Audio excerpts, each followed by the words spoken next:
it's me, Tim Dodd, the Everyday Astronaut.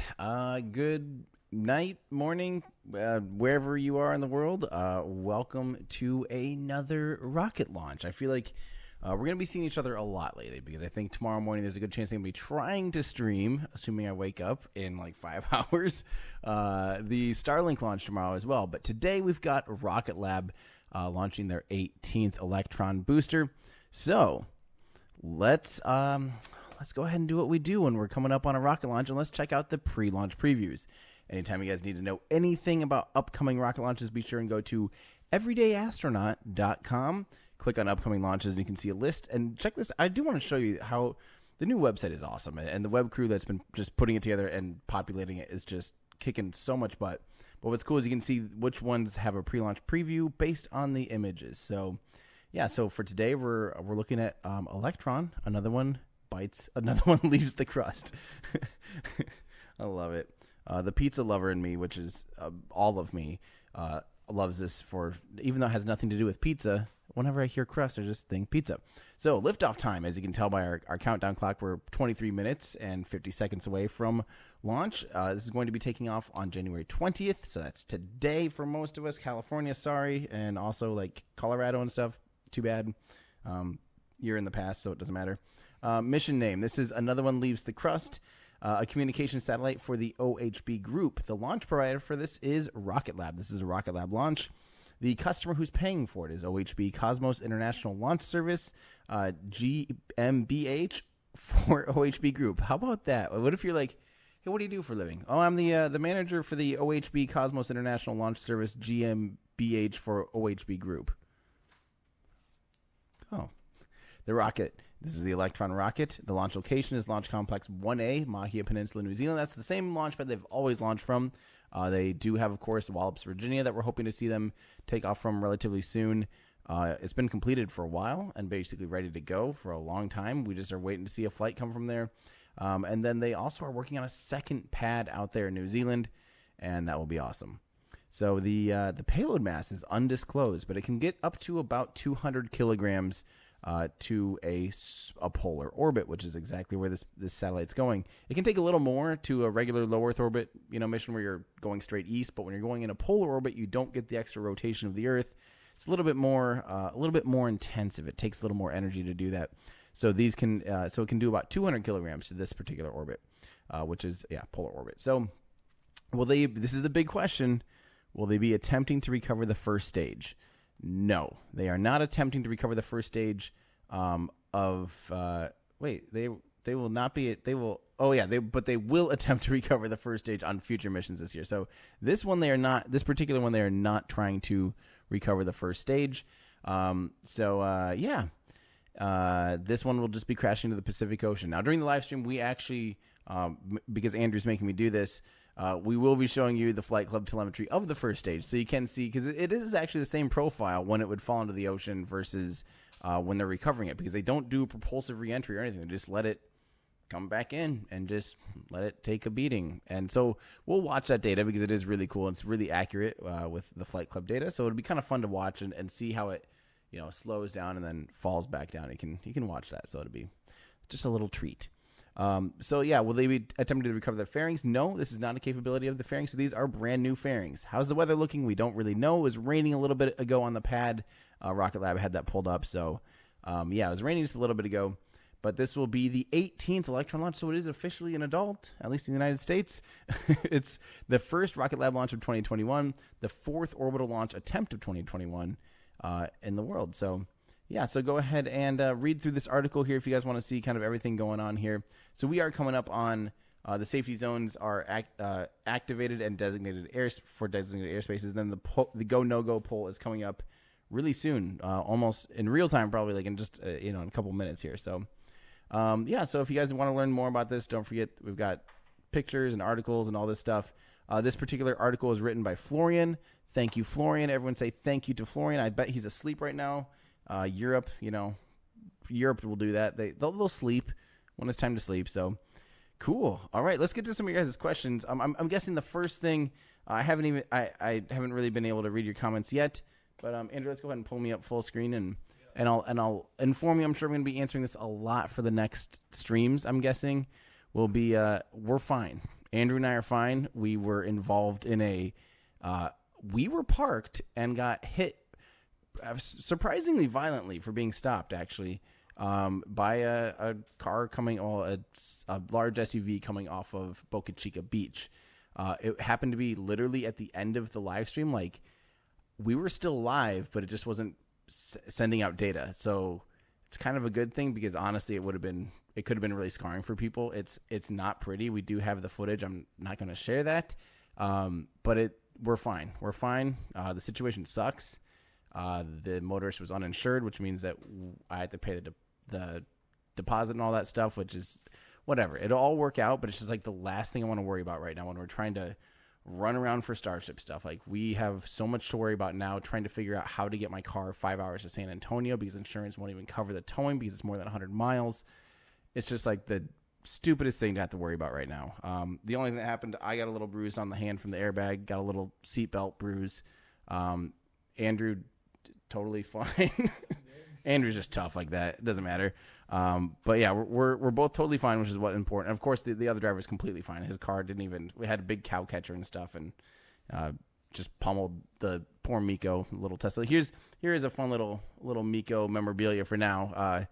But it'll get fixed up. Everything's fine. You know, cars and things like that are replaceable. People are not, of course. This was not nearly that serious, but it was a friendly reminder. If you are visiting Boca Chica Beach, and if it's anywhere near busy, that cars fly off of the beach in order to not get stuck. It's understandable. You do have to do that. This particular driver was going a little faster and a little more sideways than I think anyone would recommend doing. So, note to self. So, all right. It sounds like Rocket Lab is live. We will pull them up and get them ready to go. It looks like I need to click the live button, which would probably help that situation. I'll get them pulled up here for you guys, and then we'll have them ready to go in the background. How about that? I think that sounds like a good idea. All right, so I'm going to pull them up here. And do they have music going? I'm not hearing anything on that, but okay. Oh, maybe they are. Maybe they are bringing up music. Okay, cool. I'll just kind of fade it out for now. All right, so let's answer some of you guys' questions. All right, so Trevor and James, of course. Trevor, who writes for us, saying, stream the 38-day booster turnaround tomorrow. That is, of course, for Starlink. I think we'll try. I have a feeling that weather or something will probably scrub it. Seems like that's just how everything's going right now.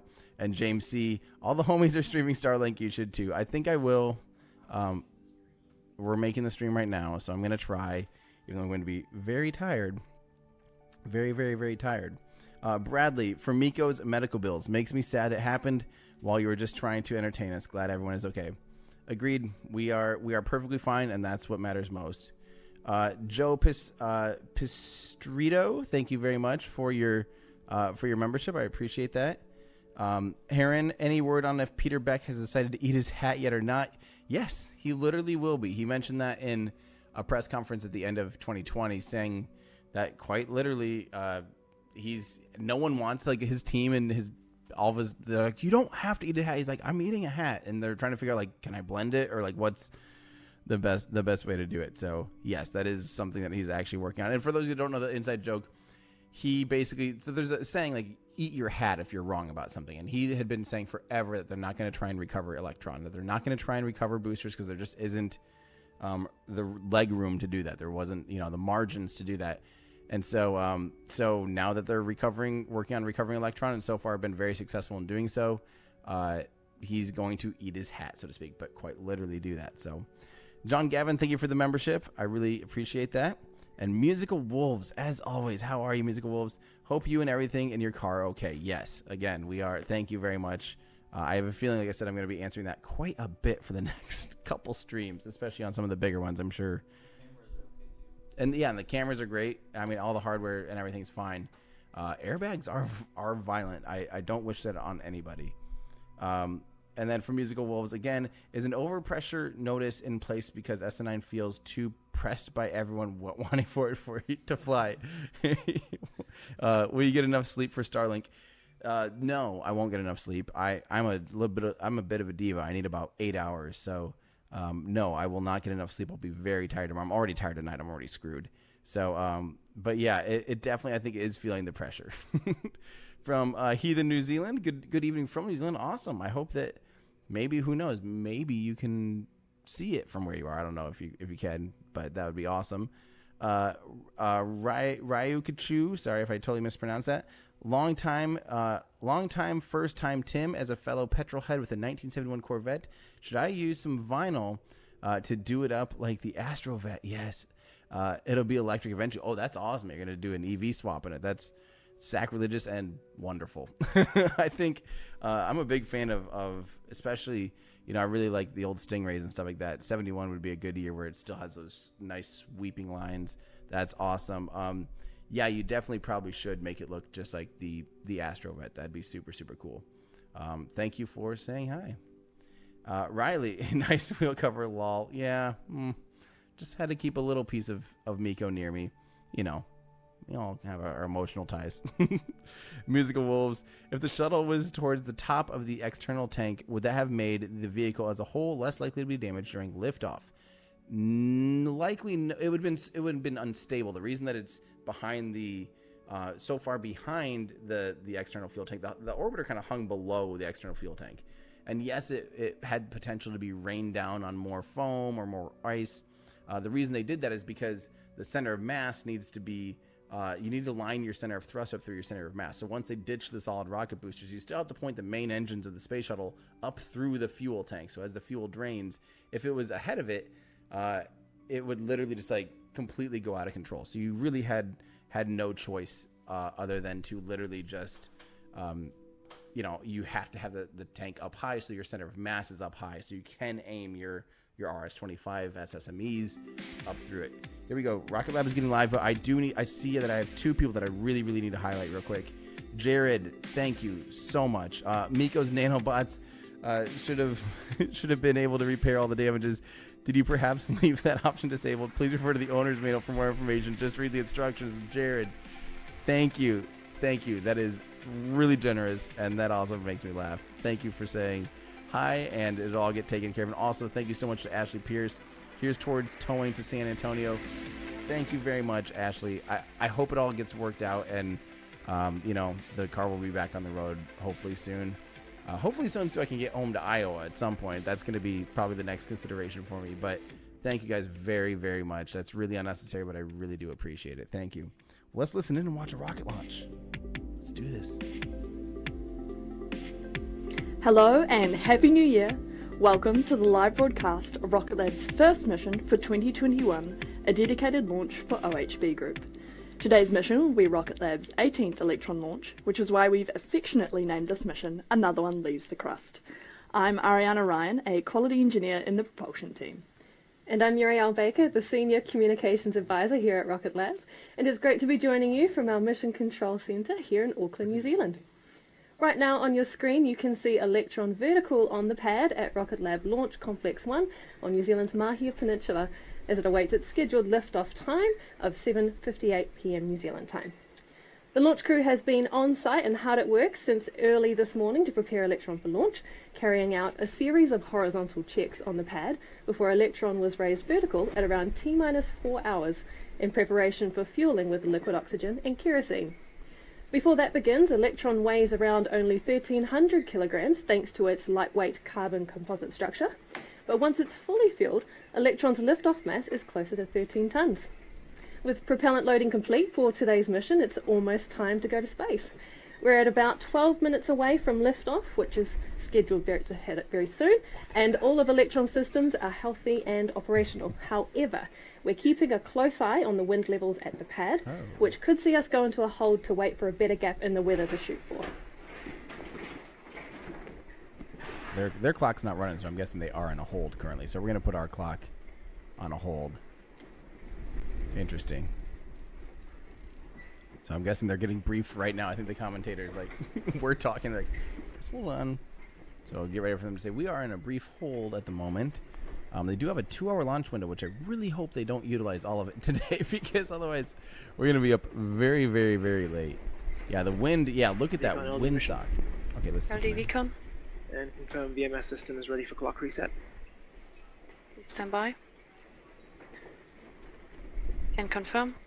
Copy. And currently holding.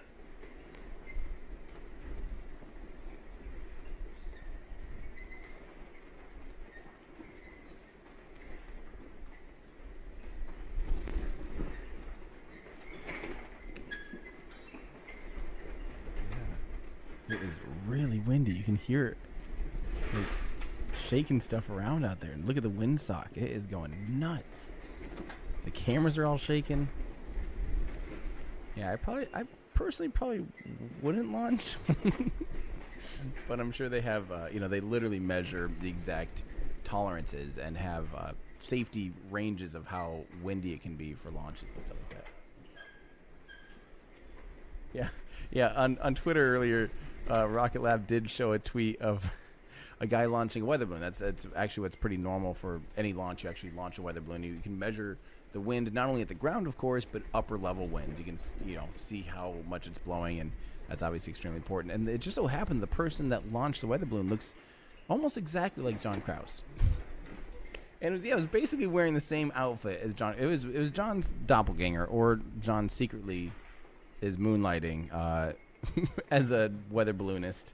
I feel like I want to call them a weather balloon artist. Okay, so as you can see from the clock on your screen, we have entered a hold at T-minus 12 minutes. We'll stick with these gorgeous sunset views of Electron while we wait to hear a new liftoff time. Well, looks like it's just us, guys. Let's go ahead and get through some more of your guys' comments. So this is from Psychotic Wolfie. Yeet. Glad for the delay. Really better a safe rocket than no rock. Get well soon, Miko, and glad you're okay, Tim. Well, thank you very much, Psychotic Wolfie. I appreciate that. This is from Hector, pouring one out for Miko. Thank you, guys. This is from Cooper. Says, hey, Tim, when will Rocket Lab attempt the helicopter booster recovery for the first time? They haven't actually announced that exactly yet. We were kind of expecting it to be about this one, but my guess is that they're, instead of just kind of like trying, I think they're going to try and nail it. I think they learned a lot from the booster that they recovered. When was that? November or something? I don't even remember. It feels like it's been a bit. Maybe October. Oh, here we go. We've got music coming in, so we're just going to duck that down just a little bit here for you guys. So yeah, that was a handful ago, and I'm guessing that they wanted to just kind of beef up the heat shield, beef up the stuff, and get it ready and certified to actually try and do it right the first time, so they can catch one and reuse it off the bat, and not try to do like catch it, tear it back apart, and all that stuff. I wouldn't be surprised if they're just kind of taking their time, and it might be the 19th or 20th. I was hoping on the stream we might hear a little bit more about it. We have not heard anything more recently than that, though. Aiden says, hi from Scotland, helping me get through university deadlines here. Thank you for all you do to engage people in spaceflight. Well, thank you very much, Aiden, and good luck with university and with college and kicking some butt. It's important stuff, so thank you for saying hi. Bud Ree, thank you very much for your tip. And from Heathen New Zealand, again, or Heathen NZ, Rocket Lab recently upgraded their kitchen at APC. They should have the capacity of cooking up hats, too. I'm really curious to see what's going to come of that. I wouldn't be surprised if they're downplaying it now, because everyone's like, Peter, seriously, don't eat a hat. That's just literally not good for you. This is from Jordan Pinch. Thank you very much. Also from Pierce, addition to the coffee fund. Well, thank you. I recently, believe it or not, I've been trying to not drink coffee as much, and I don't know if it's I was just kind of always having headaches or migraines, and I'm feeling better about it, which is sad because I love coffee.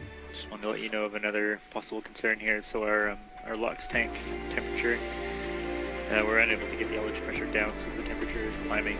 We are approaching our no-go temperature. Copy that. Go to Delvey. I don't think we were supposed to hear that comms net, honestly. So let me reiterate what we're hearing. They basically said their oxygen is warming up on the vehicle, and if it does warm up too much, it could get pushed into their no-go zone, which might mean we might not see a launch tonight. They do have a 2-hour window.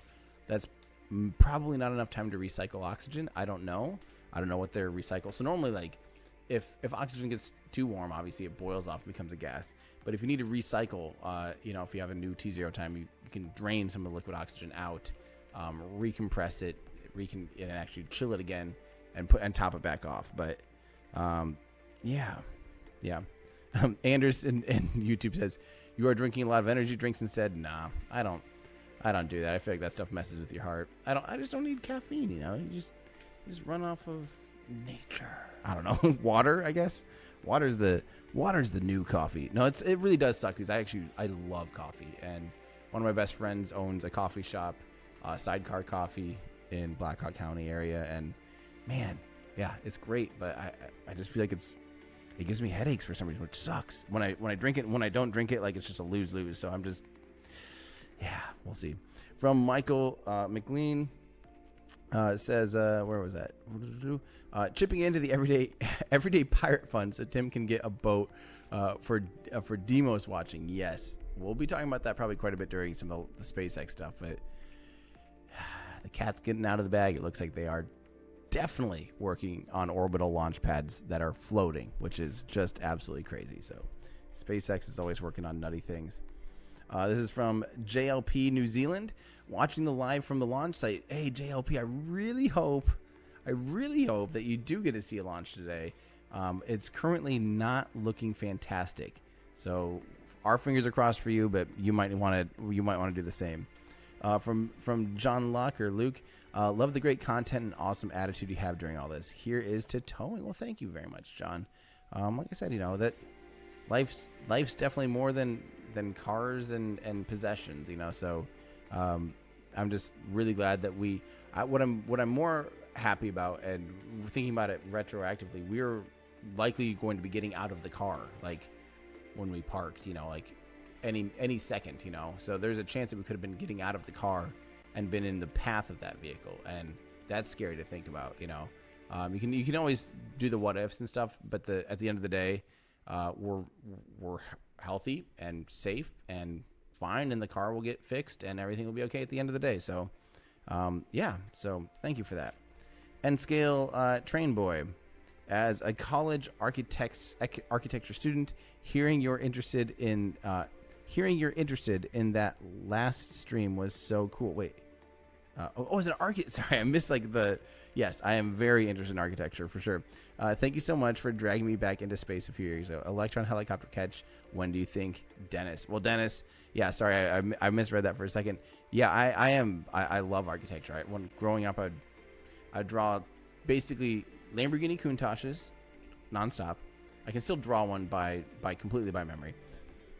I might have to do a demo of that. I can literally just draw a Lamborghini Countach from memory, just from my childhood still. Starting in second grade, I would just always draw them. I would draw castles nonstop and houses, and I was really obsessed with skyscrapers, so I just always design them, and I could draw Lamborghini Countach in a castle without even looking, I swear. But I think they'll try and catch Electron here. I don't know about maybe the next launch. Like I said, I'm really hoping to hear from them on this webcast about when they're going. I mean, they're talking originally about 18 or 19, and I wouldn't be surprised if it's 18, 19, or 20-ish. So hopefully the next one or the one after that, we do see them attempt to recover an Electron with a helicopter, so it does not splash down, which is awesome. The full recovery, which would be amazing. Jesse O says, thought I'd miss this, but managed to watch the stream before work. Time zones are crazy. Yes, I've made those mistakes. We actually had that problem with SLS. We assumed... If you're just joining us, as you can see, we're in a hold at T-minus 12 minutes. Those pesky ground level winds are giving us some trouble, but we'll stick with the pad views while we establish a new T0 time. Okay, so no real word on Scrubs. They're trying to see if there's a new T0 time. But that is gorgeous. That shot is stunning. I love that. I love also how perfectly straight on symmetrical it is. I feel like just in case, I maybe should just do a quick orientation check, just a little mini teaser one, just in case things don't work out, in case they need, maybe they're waiting for that in their go no go poll and stuff. So I did want to confirm though that from my years of training now that the pointy end is up and the flamey end is down. Oh, and we got a dual shot right as I'm saying. So definitely with the 2 shots, I can kind of do some parallax and kind of understand the exact reference frame of the vehicle. I can definitely confirm pointy end is up, flaming end is down. I did want to mention real quick before we read some more comments. I normally get, I'm not interrupted because I'm interrupting them technically when we're doing these streams. But I want to point out one of my favorite things about this rocket is that the body is made out of carbon composite. So it's black carbon composite, right? Or carbon fiber, like we're all used to seeing on high-end things, high-end lightweight things like nice bicycles and fancy cars that have carbon composite things, right? The entire fuselage and the tanks, like there's no liner or anything. It's literally all just carbon composite. They're all black. It's completely a black rocket. But you'll notice on the pad right now, it's quite obviously not just an all-black rocket. It is black and it's white. And that is because on each, the first stage booster and the upper stage, there is a liquid oxygen tank, and there is an RP1 or kerosene, basically, or Kerolox, you'd call those, combination where it's kerosene and LOX, so Kerolox. So there's the 2 tanks. They're completely separate, but you can tell which one is the oxygen tank because liquid oxygen is extremely cold, and it's like minus 180 degrees Celsius in order to be a liquid. If it's above, if it's above 180, if it's 170 degrees Celsius, it'll boil off and become a gas. So because it's so cold, that makes the entire tank and the skin that cold that ice will actually form on the outside of the booster. So that is actually like a thin sheet of ice, kind of like, how you get a little bit of that on the inside of your freezer. When you open up a freezer, you'll see like there's always just kind of that little bit of frost. So there's frost and a layer of ice, and it is interesting that it actually gets carried up into orbit, where for some of it will start to kind of fall off, and especially as it experiences aerodynamic pressures. But it's just really interesting to think that it's white because there's a layer of ice there. That's still one of my favorite things ever. I don't know why, it just absolutely fascinates me. So we also need to give a real quick shout out to Lisa Stojanovsky. Yes. It looks like why did you super chat, Lisa? Okay, we'll get to you in a second, my good friend Lisa. Hang on. Tyler Moore says, hello from Bettendorf, Iowa. Wow, I used to go to Bettendorf quite a bit when I was young. Really wish I could be down in Boca Chica right now. Yes and no. Right now, I don't know, man. It's cool. Like, I mean, don't get me wrong. Actually being like around here is amazing, and it's definitely something that everyone should probably do at some point. But these early test flights and the early, SN8, all the way back, I've been doing this for 2 years, trying to, do Star Hopper stuff. And doing different events down here, trying to catch different launches. It is really hard because things go wrong. You might think, they're going to fly in 2 days. I got to get down there. And then you wait weeks like what I'm doing right now. That's just a simple matter of fact. So it's really frustrating. It gets really draining. And I know that I'm not trying to, it's not any kind of pity party. It's just simply a fact. It's hard when you're paying for a hotel and when you're doing all those things. It's not as fun as it would seem. When it flies, though, the risk is great, and the reward is even better. So it's, Star Hopper was 1.5 years ago. Isn't that insane to think about? And my first stream of Star Hopper was 2 years ago. They were supposed to be doing a static fire, and it turned into just being a spin test or something. So, yeah, crazy. But yeah, right now I would love to be home. But this is all worth it in the long run, and the worst part is that the studio stuff takes us days to set up, so it's not worth tearing down, going home, coming back, or any of that stuff. So whatever, we'll get it figured out. JLPG New Zealand, bloody windy down at the launch pad right now, more than 30 knots. I can barely stand still. Yeah, it shows. It definitely shows. We will see if they actually do get this thing off the ground today. So, Space Viking. Glad to know you guys are okay. That's never a fun experience. Thanks for doing all you do, Tim and gang. Well, thank you very much, Space Viking. Yeah, it's not fun. Car accidents are not fun. Psychonaut 421. Can Rocket Lab use densified prop locks for a boost in performance? They probably could. There would be a minor boost in performance when you do super chilling like SpaceX did. Although it was considered extremely hard and something that most people in the industry thought was not worth it, almost impossible. Like I saw different people, like even Tori Bruno at one point on Twitter said, like, we had pursued, look at that is gorgeous, that's a beautiful shot. Tori Bruno from ULA even said something like, we had pursued super chilled propellants a while ago, but we just found out it wasn't worth it. I think it was on a different program. I don't think while I was working at ULA, but he worked on a program that pursued, and it's just it's hard. It makes it even harder to do like load and go and to have fuel sitting on the rocket. In situations like this, there's a decent amount of window. They have a 2-hour opportunity because they can keep the liquid oxygen at its operational temperature. If you're relying on that super chilled properties, you can gain maybe about 3% overall performance between it being colder and it being more dense and stuff. Here from Rocket Lab Mission Control. If you're just joining us for this launch, we are in a hold at T-minus 12 minutes due to the weather. The team are currently working through a new T0 time, and we'll keep you updated throughout the hold. All right, well, let's me just keep yapping around for you guys. But they could probably. The biggest benefit you get is that it's just simply more dense. So you actually fit a little bit more propellant, about a little bit more, but there is apparently some additional, I think from phase expansion going from liquid to gas that you gain just a little extra bit of performance as well. So it ends up being about 3% is my understanding.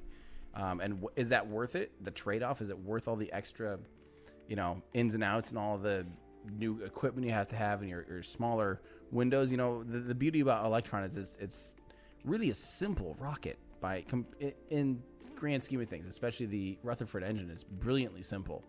And when you start adding more and more things like that, yeah, you might be able to eke a little bit more performance, but is it worth it? Is there enough customers out there to pay for that 3% extra performance? Is that necessary? Is that needed? Is there a market for it? And how long would it take to pay off all that R&D, all the other infrastructure to do super chilled propellants, and all of those other? There's always a trade-off, and my guess is that it's not worth it for them. Would be my guess. Jeffrey Kohlberg, hopefully SN9 will launch. I want to see that land. I definitely think it will launch at some point. When is the big question? And yes, I really do want to see them stick that landing. That will be amazing. Although, the Fireball wasn't too bad of a show either, and it obviously did no harm. It's not like it was a catastrophic event. It wasn't anything that out of the ordinary. I would love to see. Hopefully, knock on wood, it happens really soon. From Joshua Hoyt says, "Hey Tim, sorry to hear about the accident. Glad everyone is okay, and huge thanks for everything you and the team do to infinity and beyond." Thank you very much, Joshua. Yes, again, I do appreciate all the sentiments. That means a lot. Riley, this is a Miko support fund. Jeez, Riley, holy crap. Always sucks when stuff like this happens. Hopefully it's a quick fix and she's back on the road soon. I hope so too. Sometimes Tesla parts can take a while to get. And I'm hoping that this isn't like a month type of situation, because that would really be bad. But I really do hope that it works out in the long run. And I really, really appreciate that tip. That is insanely generous. You really do not need to. Yeah, thank you though, Riley. Thank you. Ethan Maciel says, "I live in Brownsville, Texas. Lucky to have SN8 and SpaceX just next door. It's a shame the community around isn't as excited as I wish they were." Give it time, Ethan. Sometimes you got to smack people across the head 10 times, with something before it means something, before it resonates with them. Sometimes you just have to have that light bulb. And I think once this gets ingrained in the culture, it'll take a while. This is an area that has never had any aerospace experience ever at all in any way, right? It'll take a while. It'll trickle around. It'll be, people will have friends working at SpaceX. People will have friends, they'll see space shirts around. They'll start seeing more and more launches. They'll get excited. They'll understand. They'll start learning. I think my ultimate thing is when people learn, when people learn, that's when they get excited. That's how they get excited. So, give it time. And I think people will catch on very, very quickly. So thank you very much, Ethan. I appreciate that.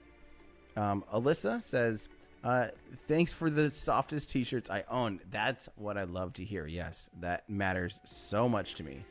That matters so much. That was a big choice in the exact blanks that we use is, how soft are they? How durable where's the right blend between durability and softness? And then, of course, the print on it as well makes all of that stuff come together. So, yeah.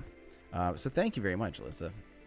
And Lisa Stojanovsky, Lisa herself. This is my dear friend Lisa, who does happen to work at Rocket Lab. So everyone say hi, Lisa, and thank you for putting stuff in space for people. You're awesome. Ryukachu says, Ryukachu says, find a high-quality decaf coffee from a good roaster. Modern decaf keeps almost all the flavor with no caffeine, so no crash or buzz. Well, thank you, Ryukachu. It's funny, I don't ever get a buzz or actually, I do get a crash almost immediately. Lots of times when I drink coffee, I'll just like take a coffee nap almost immediately. It's so stupid. I'll literally wake up fine, be doing stuff, start sipping on coffee and be super tired. It's super backwards. But I think what I like most for coffee is that like routine, that almost like that ceremony of making coffee and smelling it and just having the warm cup, especially when it's winter. That's what I miss the most. So maybe some good decaf wouldn't be a bad idea. Eric Rubenstein says, hi, Tim. Sorry for the accident. Thanks for all the excellent content and all you do. Well, thank you very much, Eric. I appreciate that. Jonathan says, new member. Good to hear you're okay. Go Team Space. Absolutely. Thank you very much. Team Space, baby. Jack's Daddy 13. Hello, Tim from Jack 9, Eva 6, and Tom Dad watching from New Zealand. You got the whole family. So Jack, Eva, and Tom, thank you for tuning in from New Zealand. That is awesome. That's what I love to hear. I love to see families watching spaceflight together. Maybe we'll see a rocket fly today.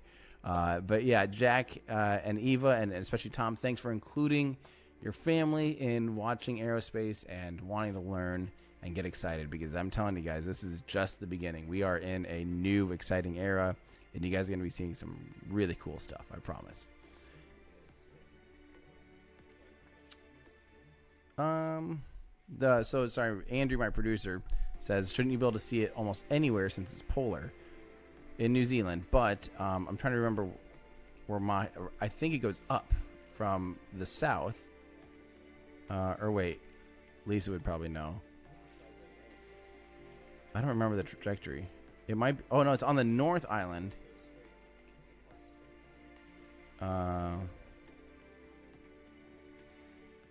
Let's see. I forget. Thanks for sticking with us during this hold at T-minus 12 minutes. The team are currently monitoring ground level winds to establish a new T0 time. Bit of a fun fact while we wait, tomorrow is in fact the 3-year anniversary of our first orbital mission, still testing. 3 years later, we're knocking on the door of 100 satellites deployed to orbit. We hope to add to that tally tonight. Okay, cool. Yeah, I mean, Flight Club would have that data for sure. Which actually I have it pulled up right now, but you're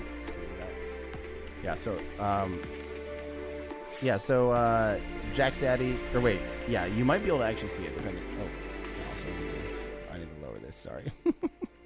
But yeah, Jack's Daddy, you might actually be able to catch it depending on where you're at. And actually, since it's dusk, you could maybe see a twilight phenomena. But let me just take a look here. Oh, they do actually have, oh yes, look at this. Look at this. I'm going to pull it up over here. You guys might see some jank screen action here for just a second, but give me 1 second here. Too late. All right, so here's the visibility map here for a polar orbit. They fly south. That is okay. Oh, that's cool. They show where the battery hotspot is. That's awesome. Stage 1. That's all the further stage 1 goes. So depending on where you live in New Zealand, guys, you might actually be able to see it, and it shows, how far you can actually see. So pretty much all of New Zealand can see this thing. So unless you live down there at the very southern tip on the west side of New Zealand and way up north, you'd have a view of this rocket. And let me think about this. It's on the east. Oh, so it won't be backlit illuminated because you're going into sunset right now. So your sun is to your west. So you might see kind of not quite as good of a twilight phenomenon as a backlit twilight. So if it'd be, oh, are they talking? No. So if it's a morning, if it's sunrise for you guys and this launch was happening, and especially if it's still kind of dark and the sun hasn't actually risen and the light from the sun is able to hit the plume of the rocket, it lights up like you wouldn't believe, and it's the most gorgeous thing ever. So yeah, Yeah. Yeah, no big deal for that. You just swoopity boop it around. All right. This is from Joe. Hey, Tim, I saw that Elon replied to your crash tweet. Happy that you're safe. What do you think the chances are Elon/Tesla get you a replacement Miko? They probably, I mean, As you can see, the clock has been restarted with a new T0 of 0726 UTC, and we are at T-minus 13 minutes and 57 seconds and counting. Sweet.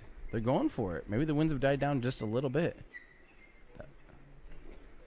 Oh, I don't know. What did they say for the time?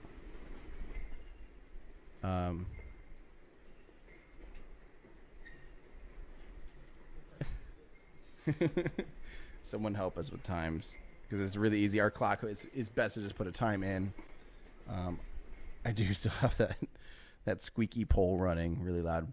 All right, let me get back to okay. So Joe, what are the chances that Elon and Tesla get me a replacement? That's definitely not any of their job. That's what insurance is for. So insurance will not be replacing it. The car's definitely not, hopefully not totaled from just front quarter panel and front hood and the front bumper and headlight and stuff. It definitely shouldn't. And then the airbags. I mean, I'm very much assuming it's not totaled. I'm sure it'll be expensive, but that's definitely not any of Elon or Tesla's responsibility at all. That's exactly what insurance is for. So, but thank you, Joe. And hopefully, yeah, Elon did say that he, for the third time now in the last 6 months, said that he wants to do another interview. So, knock on wood, hopefully that actually happens soon. Maybe we can get him to sit down after SN9. That would be awesome. Jay, thank you very much for your tip. With a go-no-go sequence. Looking for your status for launch at this time. Stage. Stages go. Avionics. Avionics is go. AFTS. AFTS is go. GNC. GNC is go. VCon. Beacon is go. T1. T1 is go. GC. GC is go. PLS. PLS is go. RSO. RSO is go. MET. MET is currently red and tracking at least 50% chance of being red at T0 as discussed. Copy. Mission management. Mission management is go. LD sub. LD sub go. Exec. Exec is go. Go-no-go sequence complete. We're at T-minus 11 minutes, 34 seconds and counting. We're go for terminal count pending wind conditions being favorable at T0. From this time on, the 3-word hold procedure is in effect.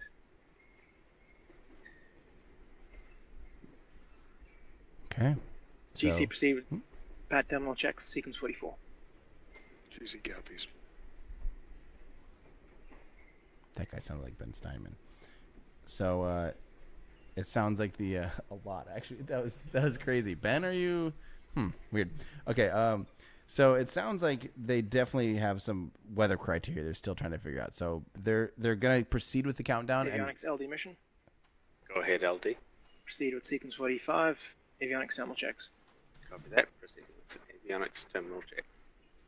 Stage 1 igniter pressures verified. Hydraulic pressures verified. Stage 1 pre-valves open. And Ben's in chat laughing. LDGC mission. Go ahead. Pad terminal checks complete. Copy. That's crazy. Stage LD mission.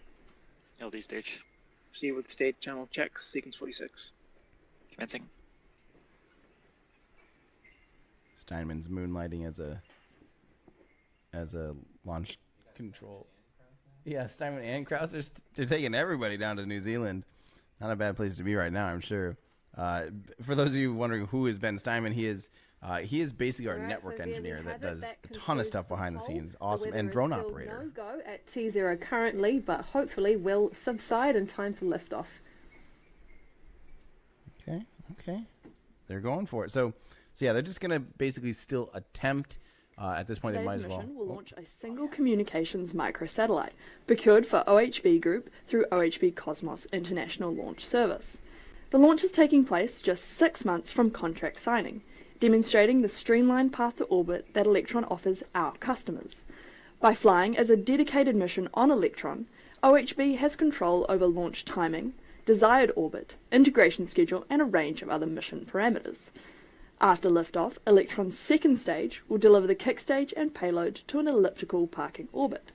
From there, Electron's kick stage will perform a series of burns with its relightable Curie engine to raise apogee and act as a space tug to deliver OHB payload to its precise orbit. Following payload deployment, the kick stage will perform a deorbit burn to lower its perigee. By dropping closer to the Earth, the kick stage will experience greater atmospheric drag, enabling it to re-enter and burn up faster to avoid becoming space junk. Now, we won't be showing a live view of payload deployment today, so the webcast will end shortly after the kick stage separates from Electron's second stage, at around 9 minutes into the mission. We'll share the news of payload deployment on our social media channels, which is expected to occur at about an hour after liftoff, so keep an eye out there for further updates. Also, a reminder, today's launch is not a recovery mission. We learned a lot from our return to sender mission a few weeks ago that sets us on a strong path to make Electron a reusable launch vehicle, and so this year we will be launching even more recovery missions. The first will be very similar to the return to sender test and will include parachute deployment and splashdown in the ocean to allow our recovery team to validate the successes of our first test with a second set of recovery data. We're excited to be able to tell you more about those upcoming missions very soon. Crap. AFTS is green and enabled for flight. They're not telling us. They're holding their cards tight. Yeah, you can see the claw on the strong back is starting to retract and get ready to lean back here. So, let's see.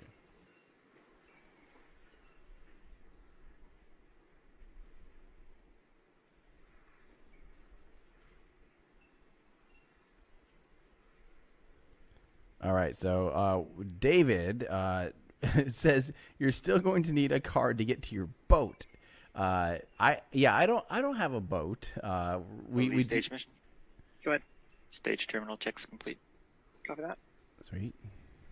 They're pushing forward, David. Yeah, we do get into a boat quite often with Rachel and Jean from Espadre who get us to be able to set up our cameras and all that stuff. But I don't have a boat. It'd be fun, but I don't know if that's something I need.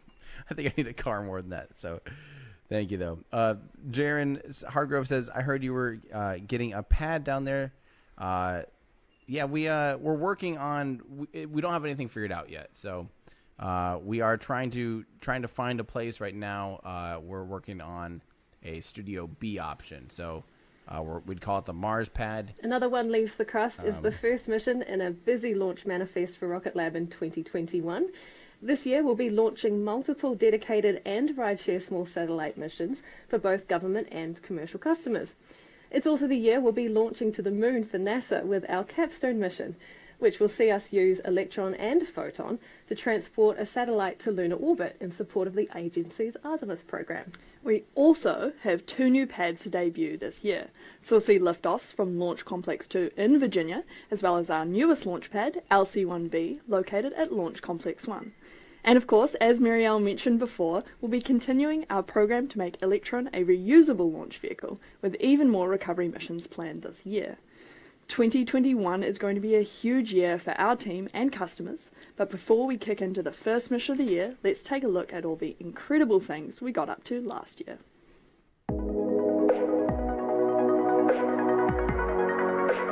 So this will probably not have any, this will probably just be music, so we'll keep answering a few more questions. Yeah, so we're still exploring options at this point. We don't have anything set in stone, but it is becoming more and more of a priority for me to actually have a place to permanently keep stuff set up. That's the biggest thing for me, is keeping stuff set up, because it is just a pain in the butt to be able to hardwire stuff in, not have cables just splayed out everywhere, and have a place to put things. That's becoming the priority for these things down here. And also just having like a second option for a studio space too, I think would be really important. So nothing set in stone yet, but we are pursuing options as we speak. From Joe says, from one Tesla owner to another, get your car fixed. Thank you very much, Joe. That is very generous, guys. You really don't need to do this. I do appreciate it though. It's just been a string of bad luck, and it's just not fun at all. So I don't know what to say. Thank you, Joe. I do appreciate that a lot. Thank you. Mika will get fixed up, and I'll be back on the road before you know it. And hopefully, in the meantime, we can kind of just keep chugging along here. So we've got to figure it out. We've got good friends down here. S. Padre, Rachel, and Gina are taking really good care of us, and making sure we can still get around and things like that. And so we're very, very well taken care of. They're really good people. Musical Wolves. If I'm not up on time for Starlink, thank you very much, Musical Wolves. I love always seeing you here. From Joe Love, thank you so much. This is from Scott Wilson. Hi, Tim. I watch you all the time, and I love your videos and learn so much from them. You're a legend, mate. Well, thank you so much, Scott. That's the other thing. That's actually one of the biggest reasons why it's going to be so important. It'll be so important to really have a Studio B, because mostly it's just time management. If I, especially once it's safer and safer to fly, I could just fly down here for a mission, fly out. I could remote in. If I have stuff permanently set up here, I can remote in more often and do a lot of more flexibility things, which frees me up a lot more time and resources and energy to be able to get back to scripted videos, which is the stuff that I personally love. I love this.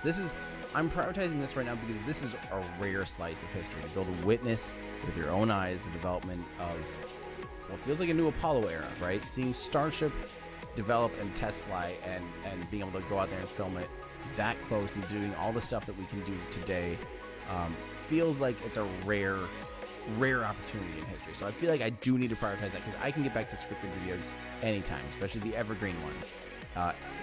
Anyone can do those from home. Being down here is the priority right now for these pinnacle moments. So I can't wait to get back to them though. I love those. But yeah. All right, let's listen back in. I think the video is probably coming up on an end here, and we can listen. But Jason, awesome! Thank you for catching the live stream. I appreciate the fact that you popped in, and thank you for saying hi. You're awesome. All right, looks like Rocket Lab's video is coming to an end, and Joe Love again, thank you so much. All right, let's do this. 2020 was a big year for our team, but we can't wait to make 2021 even bigger, starting with today's launch, of course. We're now at T-minus 1 minute and 52 seconds to liftoff, although we will continue to monitor those winds all the way up to T0. The internal flight computer will shortly take over the countdown to launch while our operators continue to monitor Electron systems. So let's hand over now to Mission Control to listen in on the operators' calls during the final seconds to liftoff. God, that is gorgeous. So guys, just a pre-warning again, don't be too disappointed if you do hear a hold over the nets. That would mean that they are scrubbing for the day with a 50-50 chance because of weather. That's a high likelihood. So just don't be too disappointed. Know that they're doing everything they can, obviously, and we'll be back to cover it whenever it does go off, if that's the case. But otherwise, hopefully, still 50% chance that we do see it launch. So Anti-gauze ring is disabled.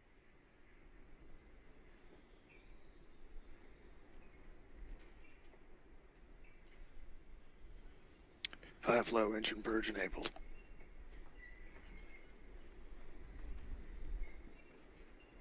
Stage 1 and Stage 2 tanks are pressed for flight.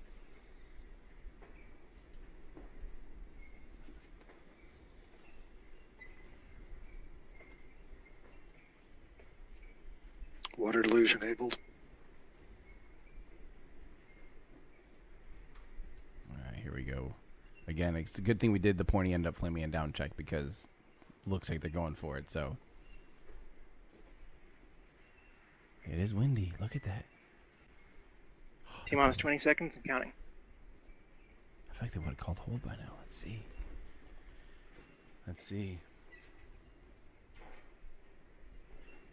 T-minus 10, 9, 8, 7, 6, 5, 4, 3. Engine start.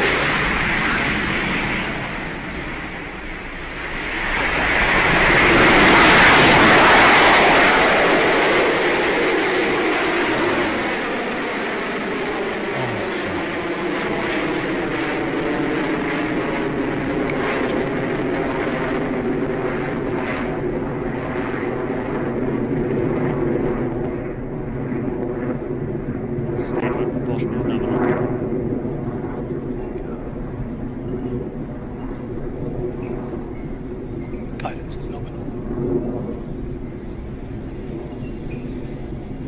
And with that, another one leaves the Crust. Electron has successfully cleared the pad at Launch Complex 1 and is on its way to orbit. We're now at 46 seconds into flight of our 18th Electron mission and approaching one of the first major milestones of any launch, Max Q, or Maximum Aerodynamic Pressure. This is the moment during launch when the forces against Electron are at their peak. We'll be coming up to that very shortly, so let's listen in. I should mention those are not sparks that you're seeing. It looked like sparks. That's that ice we were talking about falling off and it being illuminated by the sun and then falling into the plume too. It's literally just the ice. That's always important. And we just heard the call there. Electron has cleared Max Q. The stage 1 burn is performing nominally and Electron's trajectory is looking good.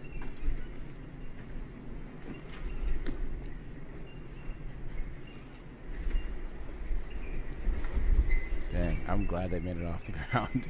It was windy. Stage 1 guidance runs nominal. 40 seconds remaining. AOS Chatham Station. She's just screaming along now. I love that. Stage 1 propulsion is holding nominal. If you guys watch me. Shortly, the 9 Rutherford engines on Electron's first stage will shut down. We call this main engine cutoff, or MECO. Right after that, Electron's first and second stages will separate, and the vacuum-optimized 10th Rutherford engine on the second stage will ignite. Let's listen in on calls from Mission Control. MECO, maybe they're doing it for me. Main engine cut off. MECO. Crying alone tonight. But I do love seeing the exhaust plume expand. There we go. There's MECO. Stage separation confirmed. Stage 2 confirmed.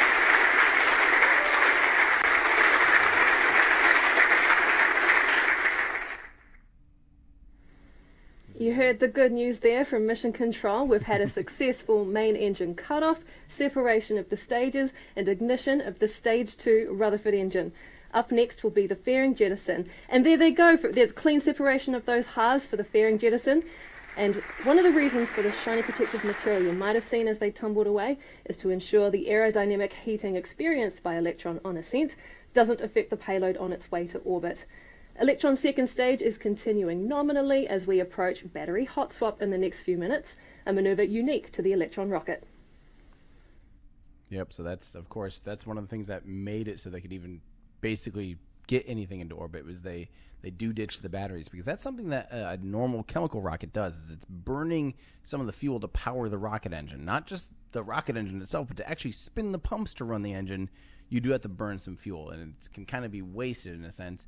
But because of that, you're draining, you're losing mass, and therefore gaining delta V. For those of you just joining us, we're just about 4 minutes into flight for our first mission of 2021, and Electron is continuing to carry the OHB satellite to its intended destination in a polar orbit. The operations team is tracking no issues, and the burn of the second stage engine is continuing nominally. At the top right-hand side of your screen, you can see the live telemetry data we're collecting on Electron's performance currently. Electron has made it cleanly through its early launch milestones and is now approaching one of its next critical operations, the battery hot swap on its second stage. We'll tell you a little bit more about what that involves close to the time it's scheduled to occur at T+6 minutes into the mission.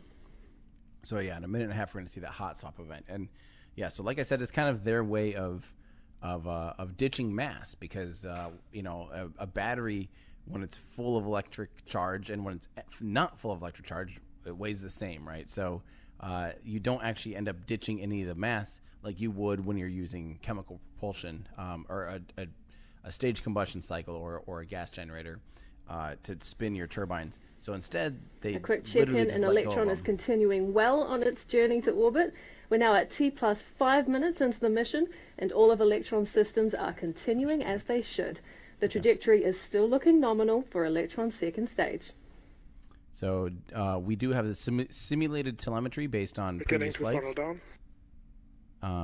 There by Flight Club in the bottom left. Stage 2 guidance is holding nominal, 200 seconds remaining. So that's what that first stage that already let go is doing, is just falling We're back down. quickly coming up to battery hot swap on Electron's second stage. Our Rutherford engines are fed by electric pumps, which drain the power of the batteries during flight. Once the first set of batteries on stage 2 is depleted, we switch them out and get rid of the old ones we no longer require. The battery hot swap is scheduled to occur just over 6 minutes into the mission, and we're coming up on that very soon. Let's throw you back into Mission Control to listen in. And do notice the Earth reflecting off the battery there. How cool is that? I think I heard nominal. There we go. And battery jettison confirmed. So there's 2 out of 3. Hot swap successful.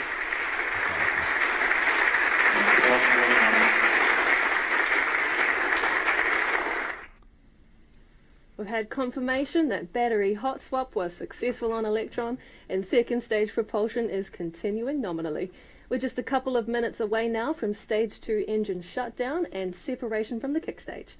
Electron is currently travelling at speeds of over 16,000 kilometres an hour and at an altitude of more than 300 kilometres. So again, at the bottom below me is the first stage. I did want to point out, notice it was a packed room with people with no masks. Yeah, that's right. New Zealand hasn't had a single case of COVID in months. And life's back to normal for them because they had very strict lockdowns and very strict things. And they've been just living it up for the past 8 months. They had one small shutdown. For those of you just joining us on our first mission for 2021, another one has indeed left the Crust with a successful liftoff. About 2.5 minutes into flight, we had main engine cutoff, stage separation, and stage 2 ignition. We're coming up on separation of the kick stage about T+9 minutes into the mission. You've got an awesome view of the bottom of stage 2 there on your screens. You'll have heard us talk about this being the vacuum optimized version of the Rutherford engine. What this refers to is the larger nozzle bell. Due to the lower pressure at this altitude, the exhaust gases require a longer bell to match the pressure of the environment as they exit, allowing for full thrust utilization. Look at the G-force of the first stage right now. It is getting slammed by hitting the atmosphere. The atmosphere is slowing it down like crazy. And that's, or maybe that's, does he put the drogue chute in there? I forget it. No chutes yet, so. Oh yeah, because this one doesn't even have it. So it's just how much that Soon the Rutherford engine on the second stage will throttle down before shutting off completely to allow for clean separation of the stages. We call this SECO, or second engine cutoff, and this separation of the stages will place the kick stage in an elliptical orbit around Earth for a coasting period of around 40 minutes or so. After that, the kick stage's Curie engine will ignite to circularize its orbit around the planet before the payload is deployed. Guidance is in terminal, 25 seconds remaining.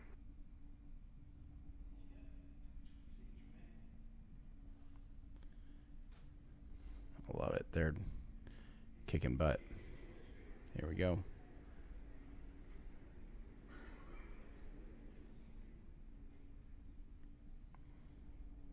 So get ready for shutdown. And notice the second stage, that's not sparks. That's actually little bits of almost carbon stalactites from the injector face. I'll explain that more in a second.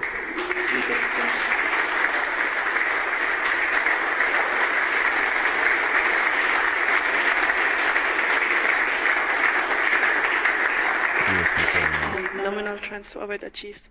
Awesome. And there's the call from Mission Control. The Rutherford engine on the second stage has successfully shut down as planned, and the kick stage has cleanly separated. The kick stage is now travelling around the Earth at a speed of 8 kilometers per second, and what we call a parking orbit. Around 40 minutes from now, the kick stage's 3D printed Curie engine will ignite to position the stage ready for payload deployment. It's thanks to the kick stage's Curie engine that we can provide our customers with pinpoint accuracy for deployment, enabling them to locate and start operating their spacecraft immediately after launch. Following payload deployment for today's mission, the kick stage will perform a final burn to lower its perigee. That enables it to re-enter the Earth's atmosphere faster and burn up to avoid becoming space junk. As we mentioned before, we won't have video of that or payload deployment, but we'll continue to share updates about this mission on our social media channels, so keep an eye out there. Before we close out today's live broadcast, we'd like to thank our mission partners, OHB Group. We're grateful to have started the year with your team support. And with that, we're going to end today's webcast, so thank you so much for joining us for another Electron mission. We look forward to bringing you many more this year. For the first time in 2021, this is Rocket Lab Mission Control, signing off. Sorry, Muriel. Sorry that I was like half blocking your face, but congrats, Rocket Lab. You guys, they make it look easy. And we should show real quick. Just check out the shot of the pad. Yeah, that is stunning. I love that. Oh, I do want to actually go back and look at that liftoff because, Andrew, yeah, keep it there for a second. Let me rewind. I'll get it queued up. I do want to see that liftoff again because that was awesome. I feel like it scooted. I feel like from the wind. I'm gonna pull that up here real quick. And there's something else we need to talk about, which was the sparky looking second stage. Okay, here we go. I'm just gonna play this. Check this out. Yeah. She scooted. That is crazy. It was drifting. This is Tokyo Drift, baby. That is crazy. It definitely looks like it. But that shot's so stunning. That might be one of their best video, just gorgeous launches I've ever seen. So, good job, Rocket Lab. You guys are making this look easy. So one of the other things I wanted to talk about was the sparky looking second stage. You might notice there's what looks like sparks shooting out of the nozzle, and that nozzle's glowing red because it is just radiatively cooled. So it literally just gets glowing red hot and just radiates heat away. There is a little bit of film cooling, I think. I can't recall. I think there is film. No, there's no film cooling because there's no extra pump. There's no turbine exhaust or anything to film cool with for the nozzle extension. So the nozzle extension on Rocket Lab's the Rutherford vacuum optimized engine is just simply a niobium bell that is that radiatively cool. But you'll notice that it looks like there's sparks. It's not because it's ablative. So sometimes you can see nozzles purposefully ablate material away to keep itself cool. That's not what's happening. You're literally seeing little tiny bits of soot deposits that are on the face of the injector way up inside the combustion chamber. And they're like little stalactites. And when they break off, they shoot out and they kind of glow a little bit because they're burning. So that's what those are. And they're part of everything and they're accounted for and it's normal. And it's not a big deal. So, yeah, I thought that was kind of a fun thing. Peter Beck mentioned that to me when I was interviewing him at the end of 2019. So, I really quick wanted to just give a shout out. We have a lot of people staying up later or up early or something in our Discord channel. A lot of new people it's awesome to see new people around there too. Thank you guys so much for your support. If you do want to become a Discord member or see some other perks and get access to some exclusive live streams, consider becoming a Patreon supporter by going to patreon.com/everydayastronaut. And I promise you can help make Studio B actually be a thing and help me. And you'll gain access to like a lot of the people. Hi, Discord. They see like how we're working on scripts and stuff like that. They see some of the problem solving and behind the scenes. And it's just an awesome community full of people that are excited about this stuff and people that are willing to learn and teach, and it's just simply an amazing community. So yeah, if you want to join, patreon.com/everydayastronaut, and thank you guys so much for those of you that do support. It means the world. It makes this all happen. It makes it so weeks in a hotel with the best view of Starship with us, where we can load up a studio basically inside of it, is possible. So thank you guys so much. This is from Moss3. Always love the vids and the professional musician. I gotta say, I love your Max Q album from 2018. Also, what program was used to make those animations, like in your video about Full Flow Raptor? Yes, thank you very much. So for animations, we use After Effects. So that's just kind of been an industry standard thing. I was using it, and luckily Andrew, as he takes on more and more editing and we kind of do some co-editing, he's really doing almost all of the After Effects these days, which is awesome because it's time-consuming stuff, and it's in order to make it look good. And Andrew's really good at graphs and number things that you're just smart with the coding stuff or like the formulas, like because you can do formulas to he's just and I'm not quite as good. I'm more definitely more visual, but he's really good at programming that stuff in and making it so we have like, oh, here's how the graph changes, blah blah blah. So yeah, After Effects is definitely the industry standard for sure. So Jay Patel says, hey, hello, Tim, a rocket engineer here. Imagine the next decade and more with the tech that's getting developed today. We are in a new space race. I love hearing that. I love to hear that. I can't even imagine some of the stuff that's going on behind closed doors right now. I can't imagine some of the breakthroughs and some of the material science and some of the little tweaks here and there that are making a huge difference. I mean, seeing what we've seen in the past 10 years, if the next 10 years, if the 20s do as much as what happened in the 10s for spaceflight, which I think will at least happen. I think it'll happen a lot. It's going to be amazing. So thank you, Jay. Jared Cleveland. Wow, again, you guys, thank you. Thank you, Jared. Send him to Mars Fun. Just kidding. Keep doing what you're doing here at home. Thank you. Well, thank you very much, Jared. I really, really, really appreciate that. I love doing what I do, and it's thanks to people like you that make it happen. So thank you very much, Jared. Everyone, say thank you to Jared. There's been a couple really, really, really generous donations again from Jared and from Joe, and we had one from Riley and Ashley, and I think one more earlier on too. So everyone, just say a quick thank you to everyone that is that generous. That is very nice. Miles says, everyone here says hi, Tim, from Christchurch, New Zealand. I can't wait to get back to New Zealand. Very jealous that you guys have had your life pretty much back to normal for over half a year now, basically. And just thank you for thank you for the hospitality when I visited New Zealand in 2018. It was amazing, and I cannot wait to get back there. I feel like we'd have a really fun meetup. So hopefully, I don't know if that'll be for sure this year. I think this year I've got I've got a lot of traveling to do when it makes sense to do some traveling. But maybe 2022 will be the year that I get back down to New Zealand and Australia, but we'll see. I can't wait to get back there. Brent, for Miko, any thoughts on SpaceX oil rigs as launch and landing pads? The thoughts are it's happening. Quite literally, it's happening. It's right out there in the port of Brownsville.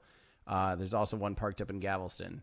So they're working on it actively. Elon's mentioned this for years, that they're considering doing offshore platforms and looking. He's even said we're looking into it. All this stuff it's no surprise. It's absolutely no surprise, and we've seen it coming. So here it is. They're working on it, and it makes sense too with how loud and disruptive some of these launches and landings could be. Some of the sonic booms from Super Heavy could be crazy. That's a big vehicle, and especially if they don't even do an entry burn.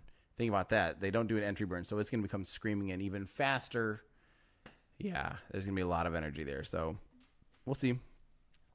Flounders, Washington, or WA. Tim, aerospace engineer here. Love your feed. Try replacing coffee with ground roasted. I never know how to say that properly. I feel like I'm going to say the word for poop. In a French press, no caffeine and nice. I've never tried that. I mean, I've never tried that, but that sounds important. That sounds amazing. So I'll maybe give that a try. So thank you. Treed Wewen says, will you send Tesla Cam footage to Wham Bam Tesla Cam YouTube channel? It is a nice channel. So oddly enough, actually, the front dash camera, because it was in an accident, it's not on the memory card. It's every minute but that minute is not on the memory card. I think they put it into a different memory bank, so I do have to request that footage from Tesla. So, we'll see. I don't know if I'll post it to their YouTube channel, but I will consider sharing it based on, if it's not too traumatizing. Because it's not fun. It wasn't that bad, but the interior shots are not anything too fun to look at. But I'm sure the dash cam's fine. Orlando Vids says, for your pad/car/boat fund, love your work, Tim. Well, thank you very much, Orlando. We're Orland Davids, it looks like. Orland, we're working on some really cool stuff, and I just wanted to try to make it so we're providing better footage for you guys, give you the best coverage we can, and just the highest quality of everything as much as we can. So this is from Chad Oman, says, what is the wind tolerance of Electron? It scooted laterally significantly off the pad. I almost pooped myself. Well, it looks like it can handle like 20 or 25 kilometer an hour winds. It must have been right at that threshold, which was, you could easily see it look like, getting drifted off to the side. And then, of course, the rocket in real life is actually able to account for that. So, I don't know the exact tolerances, but they must have been real close to it. So thank you, Chad.